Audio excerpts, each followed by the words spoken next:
Hey guys, we're going to go over chapter 8 today. This is when we're going to start to talk about the different trends on the periodic table, properties of the elements, how their location on the periodic table sort of determines what properties they have, that sort of thing.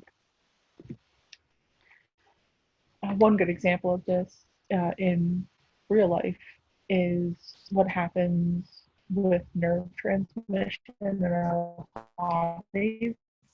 Um, you guys will learn in biology about ion channels and ion gates. That's an example of periodic properties. Okay. Movements, in this case, of ions across cell membranes is going to cause different nerve signals to be transmitted. Okay. The ion channels in our bodies are able to differentiate between the different ions, in this case, sodium and potassium ions, based on their size. Okay, so you could see over here, here's sort of a visual display of the different sizes of the ions that are present. So sodium's a little bit smaller than potassium. We start looking at the periodic table always with Dmitry Mendeleev. He is the one who first ordered our elements. He began by placing them in atomic mass order, and then he started noting the different properties that he saw. He did notice repetition in the different properties as he went along. This came to be known as periodic law. So then he started to put elements with similar properties into the same columns. When ordering them by atomic mass didn't fit with the other properties, he just reordered them by the properties that made sense. And that's the trend that we keep now, as we order them by atomic number instead of by mass. Okay, so this is an example. This is actually kind of cool because these are elements, two examples of elements that did not exist when Mendeleev was making his observations about the periodic table. But he knew that these elements should exist. Okay, so he called gallium Eka aluminum because he figured it would be similar to aluminum. And these are the properties that he predicted. Okay, so look how close this is. He predicted 68 atomic mass units. It's actually 69.72. That's pretty crazy. He predicted a density of 5.9. That's exactly right. He predicted that the formula of the oxide would be X2O3. Yep, he nailed it. And the same thing for germanium, which he called ecosilicon. Very, very close in all of these predictions. And he based them all on the recurring properties that he was seeing when he was making his list. So we're able to use his periodic, but we don't know exactly why that pattern is recurring. And we are able to use our quantum mechanic theory to get some of that explanation, right? We are able to figure out the why from our quantum mechanic theory. That's because quantum mechanic theory is going to describe the behavior of very, very small things. And in this case, the small things it's describing the behavior of are the electrons that are surrounding the atom. Okay, our electrons are tiny. Right? So the electrons are going to orbit our atoms. We could think about it like that. That's not exactly true, but it's close enough right now for us to think about it like that. They're going to exist in different orbitals that surround the atoms. There'll be orbitals that are very close to the nucleus, and then depending on the size of the atom, the orbitals will spread out from the nucleus. And we can describe different electron location by what's called, or we can describe the distribution rather of electrons. Let's start there with the electron configuration of different elements. So if we know how many electrons a a particular element has, we can write out an electron. So just a very simple one. The simplest one is hydrogen because it only has one electron. So its electron will be located in the 1s orbital, which is closest to the nucleus. And this superscript up here is the actual number of electrons that are present in that 1s orbital. So there's only one electron there because it only has one.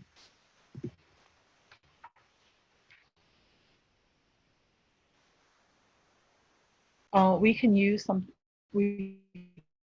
Schrodinger's equation, which I know is a little bit complicated, but show that the hydrogen's one electron is going to occupy the lowest energy possible. Okay. The rest of our atoms basically behave like hydrogen atoms.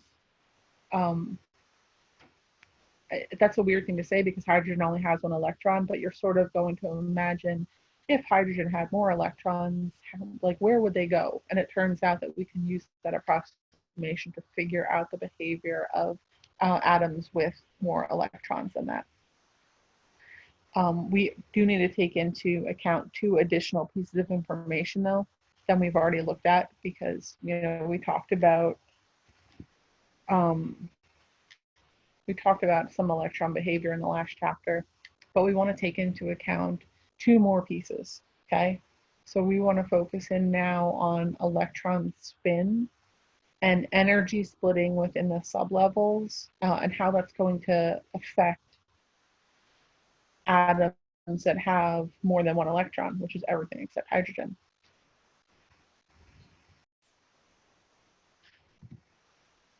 Let's talk about electron spin first.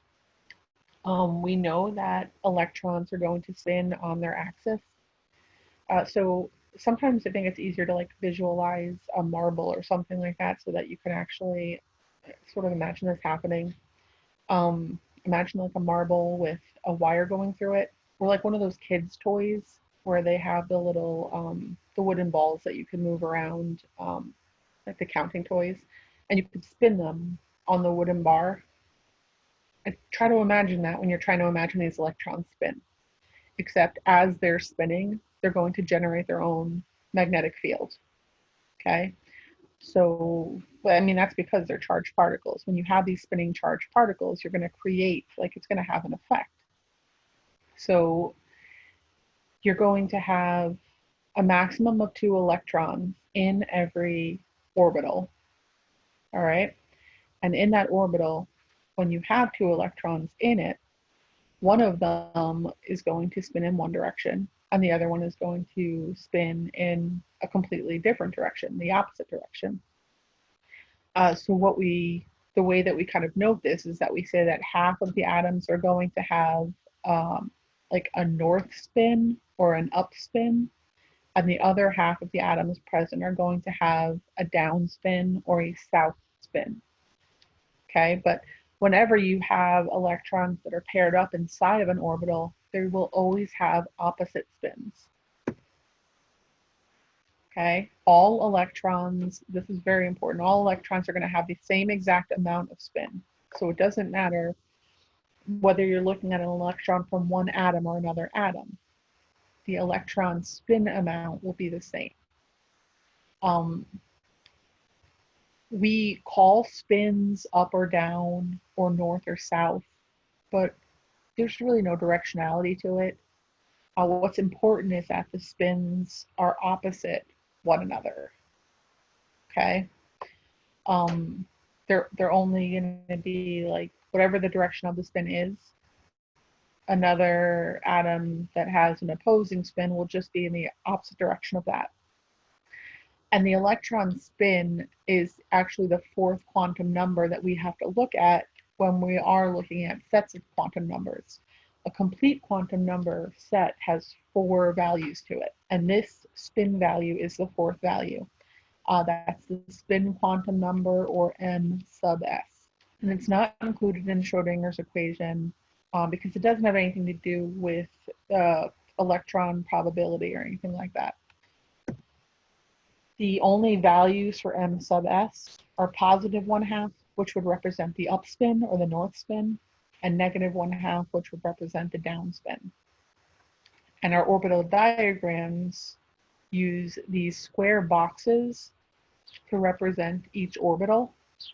And then inside those boxes, we'll represent half arrows to represent each electron in the orbital. So every box can have 2 half arrows in it.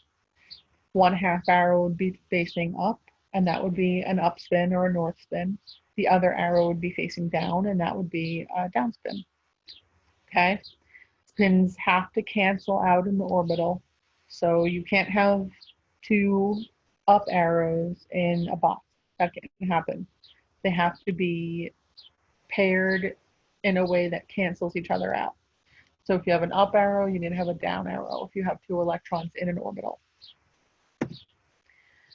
This is what an orbital box diagram looks like for hydrogen, the most simple element. You have the box, and you have the half arrow facing up. That represents hydrogen's 1 electron. What that leads us to is what's called Pauli's exclusion principle. And that says that, this is very important, this is one of those things that you star and highlight or whatever. But Pauli's exclusion principle says that no 2 electrons in any atom can have the same set of 4 quantum numbers. Okay?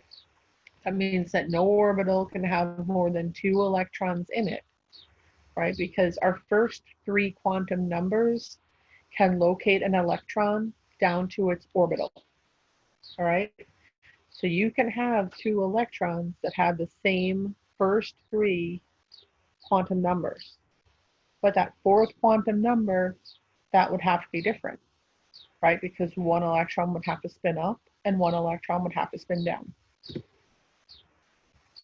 So here is it's kind of a good way to remember like some of the sublevel information and how that relates.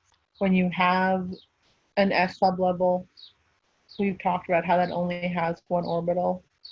So an S sublevel can only have 2 electrons. 1 electron would have an upspin, 1 electron would have a downspin. P sublevel excuse me, would have 3 orbitals, 6 electrons. Each orbital can have an upspin and a downspin, etc., etc. Sorry, that's got to be annoying to listen to. Let's look at helium here. So helium has 2 electrons. Both of helium's electrons are going to be in the first energy level, obviously, because there's no reason for them to move past that. So when you're looking at the quantum numbers, your n value for helium will be 1 for both of the electrons. Okay, so you see that here. 1, then L has to be n minus 1, has to be 0. So it's got to be 0 for both of them. M sub L can only be negative L to positive L, so M sub L has to be 0 for both electrons. But the M sub S value for this electron will be plus 1/2, and for this electron will be minus 1/2, because they have to have opposite spins. Now, in the sublevels themselves, you're going to have what are called degenerate orbitals, okay? Degenerate orbitals are orbitals that have the same amount of energy. So if we look up here, the sublevels in each principal energy level of hydrogen all have the same energy, or other electrons. I don't know, I think I made a typo there, but focus up here. The sublevels in each principal energy shell of hydrogen all have the same energy, all right?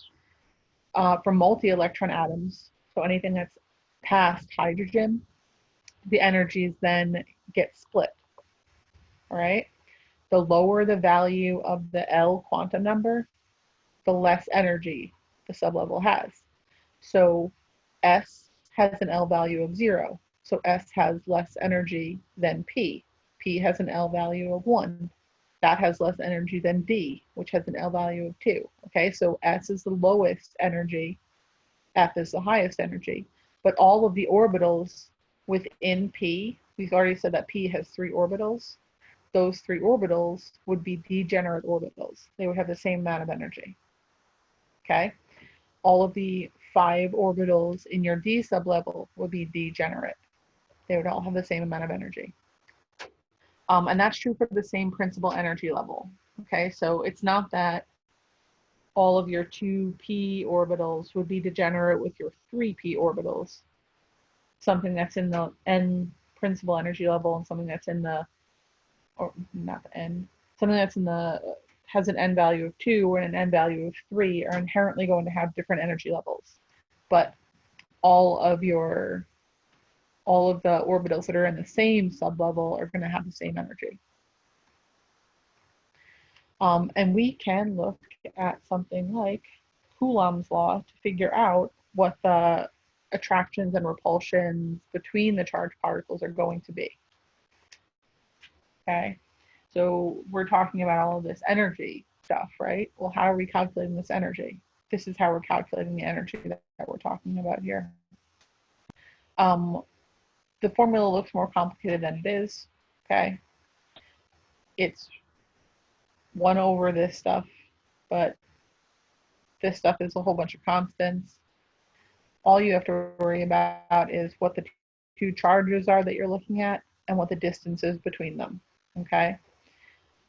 For things that are similarly charged, the potential energy is going to be a positive value because you'll have 2 signs that are the same. And it's going to decrease as the particles get farther apart, right? Because that R value will get bigger, so your potential energy value is going to get smaller. When you have 2 things that are oppositely charged, your potential energy value is going to be a negative number, right? Because the signs here are going to be different. And that number is going to become more negative as the particles get closer together, because your R value is going to get smaller. And it would make sense that your particles would be close together when you have opposite charges because you have attraction there. And that R would increase when you have similar charges because there would be a repulsion. Okay? So according to Coulomb's law, let's just take a second here. What happens to the potential energy of 2 oppositely charged particles when they get closer together? Bam. Okay? Potential energy increases. Other things that we have to consider when we're talking about electrons and energy. What happens, what's happening within the atom itself? You know, you have to think about how an atom is set up here to understand some of the stuff that's going on in this title. Shielding, I'll tell you what Zeff is in a minute, and penetration. We have a nucleus. That nucleus consists of all of your protons, so it's all of your positive charge. And then you have all of your electrons surrounding that nucleus in a series of orbitals. What are your most important electrons? Those are your valence electrons. Those are your reactive electrons. So pretty much every electron in your system is going to feel some kind of pull towards the nucleus, right? It's also going to feel repulsion from the other electrons that are around it because the electrons have the same charge as it. So there's some kind of interaction that happens there between the attractive and the repulsive forces. So over here, the repulsion from the other electrons are going to shield it from the nucleus. Okay, so when we say shielding, we're talking about the fact that in a multi-electron atom, the more electrons that you have, the more this will happen. But all of the electrons basically that come before or that are closer to the nucleus than the electron that you were looking at, those electrons are going to shield the positive charge of the nucleus from the electron that you're looking at. So it's not going to feel the full positive charge of your nucleus because there's a whole bunch of negative charges between your electron and the actual nucleus. All right. So what it feels is called the effective nuclear charge, which is shortened to Zeff. That's what's up here. The effective nuclear charge. The effective nuclear charge is the charge that the electron actually feels. That's different from the charge of the nucleus.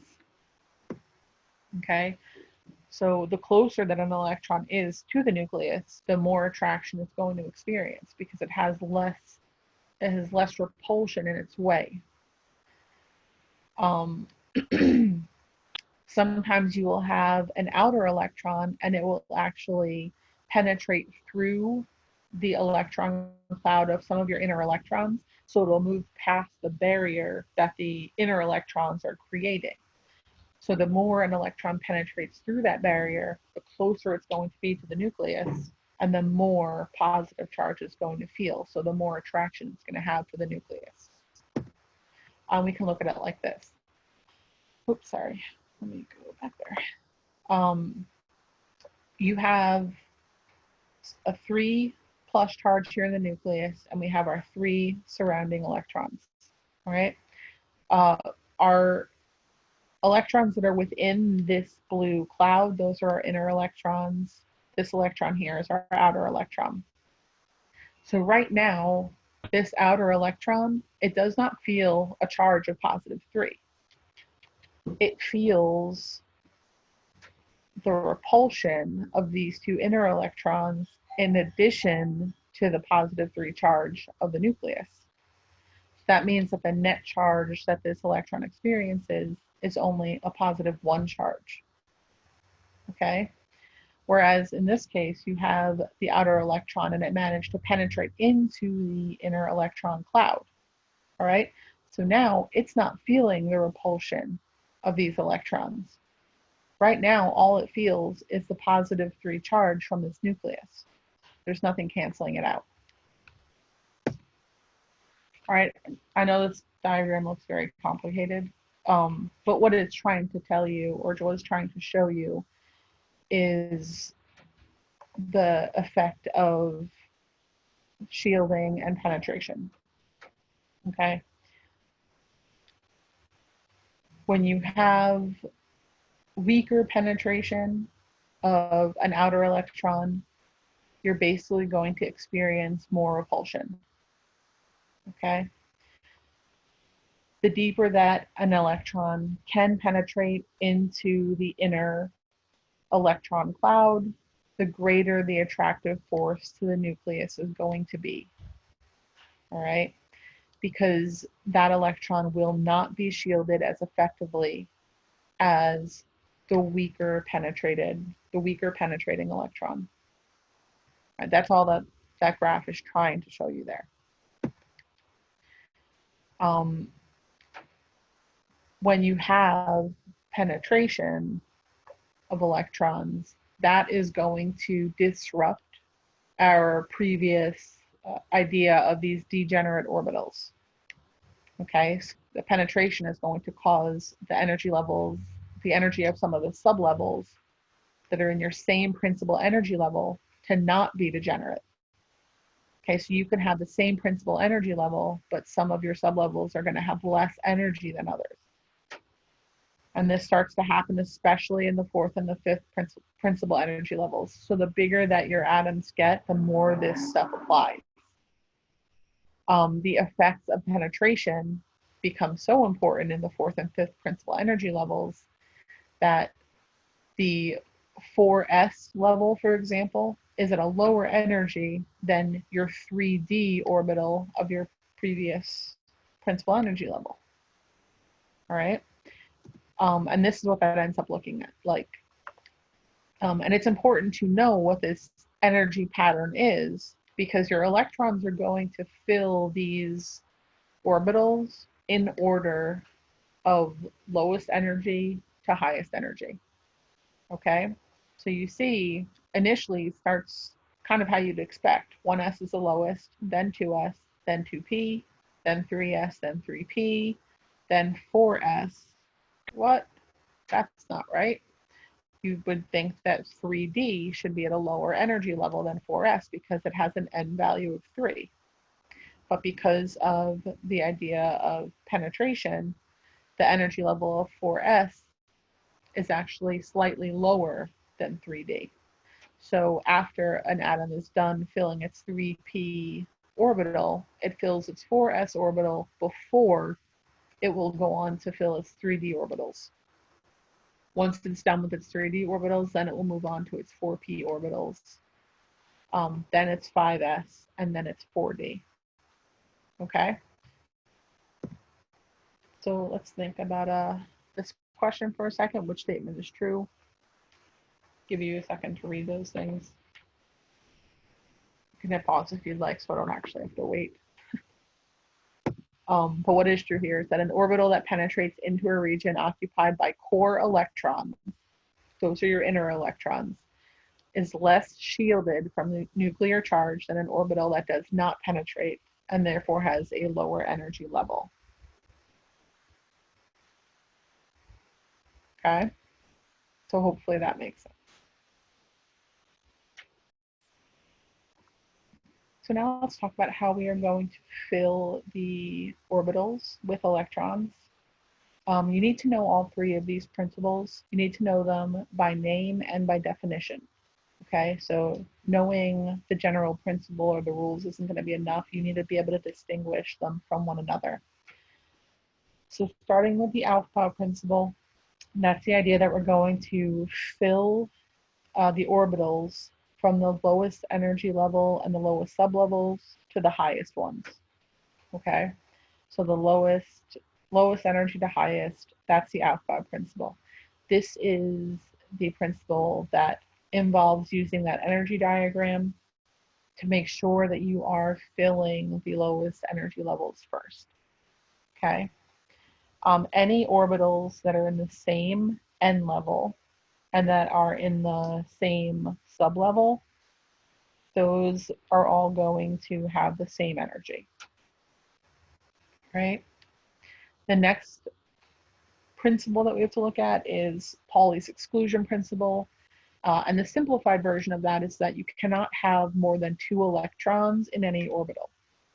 All right, the fancier way of saying that, and really it means the same thing, is saying that no 2 electrons can have the same set of 4 quantum numbers. Right? Both of those statements break down to the same thing. The last principle or rule that we have to look at is Hund's rule, and that's saying that when you are filling orbitals that are degenerate orbitals, okay, so if you're in the p level or something like that, and you have 3 orbitals that are in the p level, you cannot fill one orbital with 2 electrons before each orbital has at least 1 electron in it. Okay, so you're going to place 1 electron in each orbital before you start pairing things up, before you start completing pairs. And think about this logically, because electrons are repulsed by one another due to their charges. So why would an electron want to pair up with another electron if it had space to spread out? It wouldn't want to do that, and it doesn't do that. Okay, so that's a logical way of thinking about that. Your electron configurations stem from these rules. Okay, so what an electron configuration is basically is a listing of the electrons that are present in any particular element. So we have an example here of krypton. We know krypton has 36 electrons because when we find it on the periodic table, it has an atomic number of 36. So it must also have 36 electrons present. Now, using our energy level diagram, we know that the order of the energy levels that we have to fill. We know that 1s comes first, and then in every s sublevel, we can only hold 2 electrons. So we have 1s2. Then we move on to the 2s. We can put 2 electrons there. In 2p, we have 3 orbitals. That means we can fit 6 electrons into the 2p level. Then 3s, then 3p. Then instead of moving on to 3d, we need to fill the 4s level first. It comes at a lower energy cost than the 3d does. And our 4s, again, will have 2 electrons. After we fill the 4s, then we can move on to the 3d, then the 4p, etc., etc. Okay. We can actually use a shorthand version of writing this stuff out. Let's look at rubidium here. It is atomic number 37, so we know that it has 37 electrons in it. You can write out the full electron configuration for it, okay? But what you're going to notice when you're writing it out is that it has the same exact configuration as krypton right up until we fill that 4p6, okay? You notice that? Krypton ended at 4p6.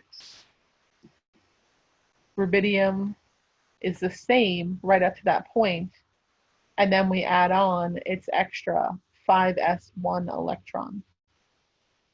So to make things a little bit easier for ourselves, a lot of times what we do is that we find the element that we're looking for.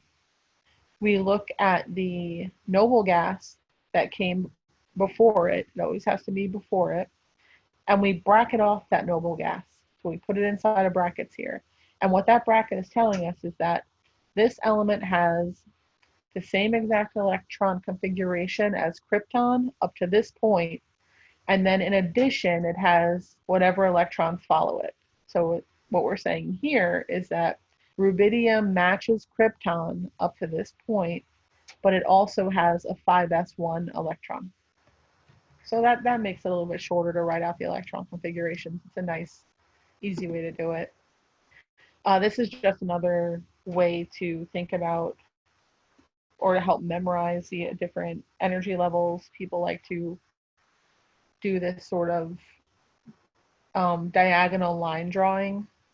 It's really up to you how you're going to remember it, okay? But if this makes sense to you, if it helps, then use it. I'll run through on a periodic table with you how I remember it in a few more slides.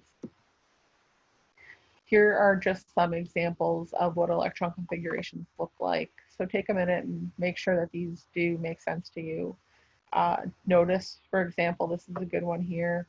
For carbon, we know that it has 6 electrons, and we can write out the electron configuration fine when we're writing out the orbital diagram for it. Notice that in 1s, it's only 1 orbital, so our electrons are paired. 2s, same thing. But in 2p, where I have 3 orbitals, I have to fill 1 orbital at a time with electrons. I can't pair these 2 electrons up in 1 orbital. Energetically, that would not make sense. So take a minute and try this question. Hit pause, read it, try it. What are the 4 quantum numbers for each of the 2 electrons in 4s orbital? So think about what that means. For a 4s orbital, you need to have an n value of 4 because it's 4s. If it's an s orbital, or it's an s sublevel rather, that means your L value has to be 0. If your L value is 0, then your M sub L value has to be 0. Your M sub S value is the only thing that's going to vary. One will be plus 1/2, one will be minus 1/2. Okay. Hopefully that all makes sense up until now. So now let's distinguish between our 2 important types of electrons. You'll see the split here in this diagram. We have electrons that are called core electrons and electrons that are called valence electrons. And everyone knows about valence electrons. Our valence electrons are going to be our electrons in the highest principal energy level. They're the electrons that are involved in bonding and chemical properties. For transition metals, we're also going to count our outermost d electrons as valence electrons. Any electrons that are not valence electrons, those are what we call core electrons or inner electrons, right? But core electrons is a big term in your book, so we'll call them core electrons. So you'll notice here for silicon, our outermost energy level or our highest principal energy level is 3. So our valence electrons will be anything that's in that 3 principal energy level. Our core electrons are everything that comes before that. So let's talk about how to write our electron configurations using the periodic table. 2 things. First, you're going to locate the element on the periodic table. Then you're going to locate the noble gas that precedes the element. Then, if you want, you can represent the inner electron configuration using the brackets like we talked about. Then you're going to determine the outer electron configuration by, kind of doing what we did. I mean, this isn't in words, but you're going to see how many more electrons that you have to put into your electron diagram, and you're going to fill them from lowest energy to highest energy. I do want you to look at the periodic table, though, because it can help you in this task. Your periodic table is broken up into what are called blocks, okay? And the blocks represent the different sublevels that those particular elements have their valence electrons in. So any elements that are in the first 2 columns here are in the S block. So their valence electrons will either have an S1 value or an S2 value. Anything that's in group 3A to 8A, these are the P block elements. So this is P1, P2, P3, P4, P5, and P6. Anything in here is the D block. And it goes from D1, D2, T3, D4, all the way to D10. And this is the F block. And it goes from F1 to F14. All right. So say that you wanted to figure out what the electron configuration of, I don't know, this element right here is. Okay. Doesn't even matter what it is. So you just remember where my little pointer is now. I'm going to take it away. So you start over here. This is 1s1. Okay. Now, even though helium is all the way over here, we know that it's kind of a weird exception. This is still 1s2 because, it kind of goes right here. So after that, your 1 principal energy level is done. So we'll move on to the 2nd principal energy level. Notice that the principal energy levels correspond to the rows of the periodic table. So the next part of our electron configuration will be 2s1. Oh, no, 2s2. 3p1, 2, 3, 4, 5, 6, 3p6. 2p6, sorry, I said 3, but I meant 2. Now we're into 3. So 3s1, 3s2. This is 3p1, 3p6. 4s2, 3d, 1, 2, 3, 4, 5, 6, 7, 8, 9, 10, 3d10. And now we're into 4p. This is 4p1, this is 4p2. Okay, so you can actually physically use your periodic table to figure out the electron configurations of this. And if I was going to write this all out, it would be 1s2, 2s2, 2p6, 3s2, 3p6, 4s2, 3d10, 4p2. And that would be my full electron configuration for that. So let's look at electrons looking out from electrons, something like krypton here. Krypton and rubidium, both of these are main group elements.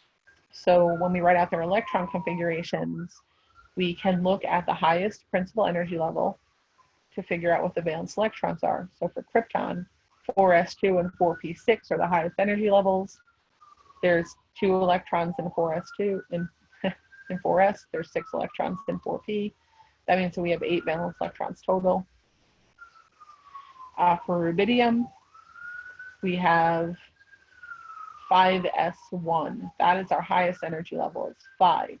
So rubidium only has 1 valence electron.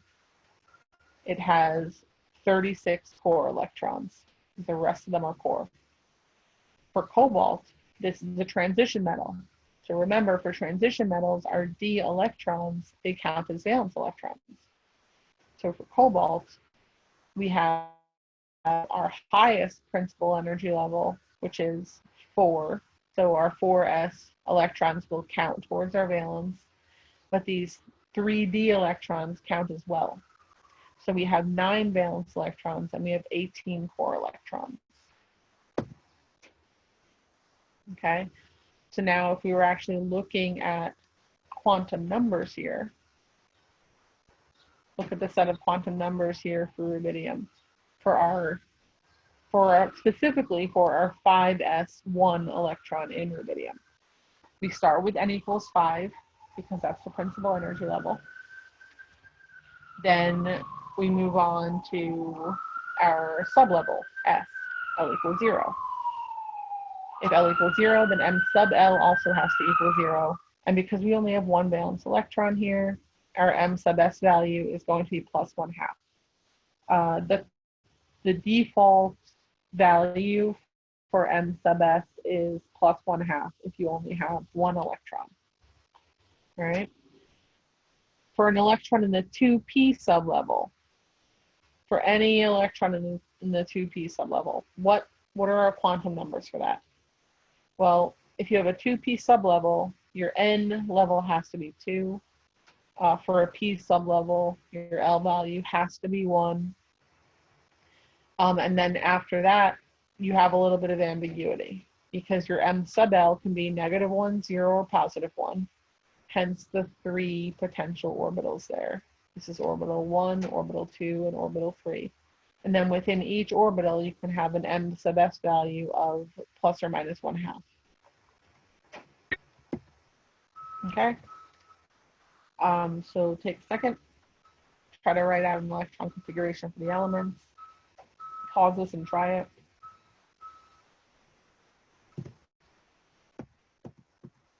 Okay, this is what your magnesium will look like.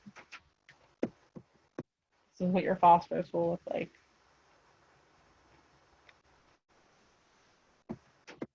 What your bromine will look like.